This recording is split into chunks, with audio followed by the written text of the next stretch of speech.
अस्सलाम वालेकुम, मैं हूँ आदिल निज़ामी। OIC वज़ीर ख़ारजा का 70वां गैर मामूली इजलास जो है वफाकी दारुल इस्लामाबाद के अंदर मुनक्किद हो रहा है। इजलास तलब किया है सऊदी अरेबिया की जानिब से और इसकी मेज़बानी जो है वो पाकिस्तान कर रहा है। इस्लामाबाद में इस टाइम जो है मुख्तलिफ ममालिक के अम्बेसडर्स, मुख्तलिफ ममालिक के वज़ीर ख़ारजा और उसके साथ साथ मुबस्सरीन जो हैं वो बड़ी तादाद में पहुँच चुके हैं। कौमी असम्बली का हॉल जो है उसमें ये सेशन जो है वो मुनक्किद होगा। हम जिस कौमी असम्बली के जो हॉल है वहाँ पर मौजूद हैं। आपको मजमूई तौर पर बताते हैं कि इजलास बुलाने की वजह क्या थी, मकसद क्या था और इसके साथ साथ कौन कौन सी शख्सियात हैं जो आज के इजलास में शरीक होंगी। अफगानिस्तान में आपने देखा कि तालिबान जो है वो दोबारा हुकूमत में आ चुके हैं। जो अशरफ गनी गवर्नमेंट थी वो ख़त्म हो चुकी है। जो नई गवर्नमेंट है वो जैसे ही बरसर इक़्तिदार आई है तो मुख्तलिफ़ किस्म की सेंक्शंस और पाबंदियों का उनको सामना करना पड़ा। उनके जो एसेट्स हैं जो अफगान गवर्नमेंट के उनको मुंजमद किया गया अमरीका की जानिब से, जिसके बाद जो बैंकिंग सिस्टम है अफगानिस्तान के अंदर वो बिल्कुल करप्ट होकर रह गया, वो बिल्कुल ख़त्म होकर मुंजमद होकर रह गया। तो उसको जो है मुंजमद होने की वजह से जितने अफगान पूरी दुनिया में मुकीम हैं वो ना तो अपने पैसे अपने प्यारों को भेज सकते हैं, ना किसी किस्म के बैंकिंग ट्रांजैक्शन कर सकते हैं, जिसकी वजह से वहाँ लोगों को शदीद मुश्किलात का सामना। इसके साथ साथ अफगान जो गवर्नमेंट है उसको भी अपने अमूर चलाने के लिए अपने जो एम्प्लॉयज़ हैं, जो वर्कर्स हैं, जो सरकारी मुलाजमीन हैं, उनकी तनख्वाहें वगैरह जारी करने के लिए उनको भी बिल्कुल बैंकिंग सिस्टम ना होने की वजह से शदीद मुश्किलात का सामना करना पड़ रहा है। अफगानिस्तान जो गुज़िश्ता 4 दहाइयों से जंगज़दा इलाका है, वहाँ पे इंसर्जेंसी रही, मुख्य ग्रुप्स जो हैं वो आपस में लड़ते रहे, जिसके बाद जो है एक इंटरनेशनल जो है वहाँ पर इंटरवीन किया गया पूरे मामले पर। अमेरिका ने और दीगर नेटो फोर्सेस ने, साफ फोर्सेस ने वहाँ पर आकर 20 साल तक कंट्रोल संभाला और 20 साल तक कोशिश की जाती रही कि वहाँ से जो दहशतगर्दी टेररिज्म है उसका खात्मा किया जा सके। अभी पाकिस्तान की पूरी कोशिश है कि जो इजलास है इसमें जो शुरका हैं वो अमेरिका समेत जो दीगर ममालिक हैं जिनकी जानिब से अफगानिस्तान के असासे मुंजमद किए गए हैं उनको यहाँ से मैसेज दे सकें, उन पर दबाव डाल सकें कि फौरी तौर पर जो एसेट्स हैं उनको डीप फ्रीज किया जा सके ताकि अफगान हुकूमत अपने अमूर जो है वो चला सके। तो एक बड़ी कॉन्फ्रेंस जो है, बड़ा इनिशिएटिव लिया गया मुस्लिम ममालिक की तरफ से। 57 मुस्लिम ममालिक जो हैं OIC, क्योंकि इसका क़याम ही उसके जो मकासद हैं OIC के, वो मकासद ये थे कि उम्मत को जो है मजबूत रखना, इसके साथ साथ सियासी, माशरती, साइंसी और जो सकाफती शोबाजात हैं उसके फ़रोग़ के हवाले से काम करना। तो एक बरादर इस्लामी मुल्क जो है उसमें मुश्किलात का सामना है। यदि आप देख सकते हैं कि डेलीगेशन वफूद जो हैं वो आना शुरू हो चुके हैं। 20 वज़ीर ख़ारजा यहाँ पर आएंगे, इसके साथ साथ 10 नायब वज़ीर ख़ारजा और मुख्तलिफ जो इंटरनेशनल ऑर्गेनाइजेशंस हैं उनके जो वफूद हैं वो भी यहाँ पर आएंगे। और अगर आप सेशन की बात कर लें तो सेशन से आज प्राइम मिनिस्टर पाकिस्तान इमरान खान जो इस पूरे मामले पर एक वाज़े और बिल्कुल एक साफ मौक़िफ़ रखते थे। उन्होंने 20 साल से जब अफगान जंग जारी रही तो उनका मौक़िफ़ था कि एक तो पाकिस्तान को इस जंग का हिस्सा नहीं बनना चाहिए और जंग जो है वो किसी चीज़ का सलूशन नहीं है। तो आज प्राइम मिनिस्टर जो हैं वो यहाँ पर आएंगे और आकर यहाँ पर खिताब भी करेंगे। इसके साथ साथ जो फॉरेन मिनिस्टर पाकिस्तान हैं शाह महमूद कुरैशी, वो आज की जो सरबराही कॉन्फ्रेंस है जो वज़ीर ख़ारजा की, इसको लीड करेंगे। इसके साथ साथ जो सऊदी वज़ीर ख़ारजा है वो भी खिताब करेंगे। OIC के सेक्रेटरी जनरल जो हैं वो भी यहाँ पर अपनी जो कलमात हैं वो पेश करेंगे।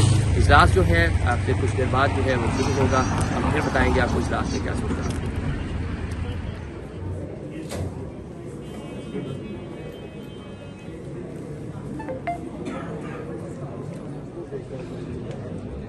हाँ जी बिल्कुल, इस टाइम हम जो है हॉल के अंदर पहुंच चुके हैं, कौमी असम्बली का वो हॉल जहां पर आज सेशन जो है मुनक्किद होगा। इसको खूबसूरती के साथ इस हॉल को सजाया गया है। अगर हम सदारत की कोशिश की बात करें तो जो पाकिस्तान के फॉरेन मिनिस्टर शाह महमूद कुरैशी जो आज के इजलास की सदारत करेंगे वो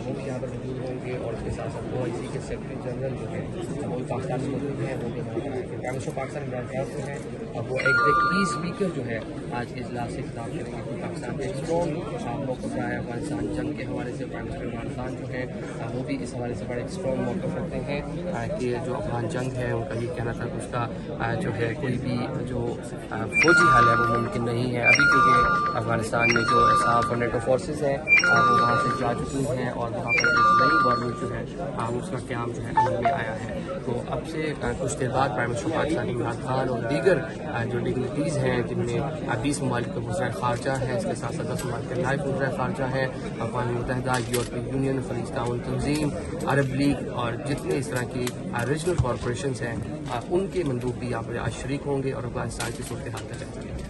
Afghanistan is heading for chaos. Any government, when it can't pay its salaries of its public servants, hospital, doctors, nurses, any government is going to collapse. But chaos suits no one. It certainly does not suit the United States. Because what if there's chaos there, and chaos means the inability, if the Afghan government does not have the ability to fight terrorism, and we know ISIL is now a threat. It has been a threat. We have had attacks from Afghan border. कि गैर मुल्की इनखला के बाद अफ़गानिस्तान से बड़ी तादाद में जो अफ़गान बशिंदे हैं वो भी बैरून ममालिक में चले गए, तो क्या आप समझते हैं कि उनके लिए क्या मैसेज देंगे और कब तक उनकी वापसी अमल में आ सकेगी? वो लोग जो अफ़गानिस्तान से जाता है या गया है वो कोई अमनीती मुश्किल की वजह से नहीं गया है। अफ़गानिस्तान में अभी अमनीती मुश्किल नहीं है और किसी को सियासी मुश्किल भी नहीं कि सियासी वाबस्तगी किसके साथ हो फिर उसके लिए कोई ख़तर हो। अफ़गानिस्तान में लोग जो अफ़गानिस्तान से जाता है वो सब इक़्तिसादी मुश्किल है। अगर अमेरिका ऐसे ऐलान जैसे काबुल एयरपोर्ट में किया कि हम लोग को इंतकाल करता है और उसको यूरोप और अमेरिका ले जाता है, अगर ये ऐलान वो इस्लामाबाद में करे या तेहरान में करे या दुशंबा और ताशकंद में करे या इश्काबाद में करे, किसी और मुल्क में करे, इससे ज़्यादा लोग जमा होता है क्योंकि इस इलाके का और इस लोगों का इक़्तिसादी मुश्किलात तो ज़ाहिर है ज़्यादा है। और जो लोग गया है हाँ अफ़गानिस्तान में आने में क्यों ओआईसी वज़ीर ख़ारजा का इजलास जो है गैर मामूली इजलास वो ख़त्म हो चुका है। हमने अपने प्राइम मिनिस्टर की तकरीर सुनाई, उसका एक छोटा सा हिस्सा आपको सुनाया है। प्राइम मिनिस्टर ने यही कहा कि अफ़गानिस्तान के मसले पर आलमी दुनिया को संजीदगी से जो है नोटिस लेना होगा। अगर हालात वहाँ पर ख़राब हुए, दोबारा अलकायदा, दाइश या इस तरह की तंजीमें वहाँ पर उन्होंने उनके फुटप्रिंट्स बढ़े, उन्होंने अपनी वहाँ पे पेनिट्रेशन को बढ़ाया, तो उससे न सिर्फ पाकिस्तान बल्कि अफगानिस्तान के जो दीगर हमसाया ममालिक है, ईरान, ताजिकिस्तान, चाइना और दीगर जो ममालिक है वो सब मुतासिर होंगे। ये रीजन तो मुतासिर होगा, इसके साथ साथ प्राइम मिनिस्टर ने कहा कि अमेरिका भी इससे मुतासिर हो सकता है। इसके साथ वज़ीर आज़म ने इस्लामोफोबिया पे बात की और बताया दुनिया को कि नबी पाक सल्लल्लाहु अलैहि वसल्लम की ज़ात के हवाले से जो कार्टून या जो दीगर मामलात होते हैं उससे किस तरह मुसलमानों के एहसासात मजरूह होते हैं, किस तरह एक रिएक्शन देखने को मिलता है। तो इस्लामोफोबिया पर बात की। ओआईसी वज़ीर ख़ारजा को कहा कि मिलकर इस पर लाहे अमल बनाने की जरूरत है। फॉरेन मिनिस्टर शाह महमूद कुरैशी, इसके साथ साथ नाइजर के वज़ीर ख़ारजा, उर्दन, तुर्की और सऊदीया के वज़ीर ख़ारजा ने भी बात की। सबसे अहम जो बात की वो अक़वाम मुत्तहिदा के सेक्रेटरी जनरल के नुमाइंदा जो हैं उनकी जानिब से की गई। बताया गया कि अफगानिस्तान में क्या सूरत हाल है अगर हालात ऐसे ही रहे, जिस तरह मैंने शुरू में आगाज में बताया था कि 2022 के मिड में जाकर 97% जो पीपल है वहाँ की वो सतह गुर्बत से नीचे चली जाएगी, तो हालात मजीद संगीन हो जाएंगे। तो प्राइम मिनिस्टर की जानिब से ओआईसी कॉन्फ्रेंस की जानिब से एलानिया जारी कर दिया गया है। यही कहा गया कि सबको मिलकर अफगानिस्तान की मदद करनी है। ना सिर्फ अफगानिस्तान खित्ते का अहम मुल्क है बल्कि जो 57 मुल्क यहाँ पर आज आए थे, एक इस्लामी मुल्क होने की हैसियत से हमारा मजहबी फरीजा भी बनता है कि उसकी मदद करें। आदिल निजामी को आज के इस व्लॉग से इजाजत दीजिए। अल्लाह हाफिज।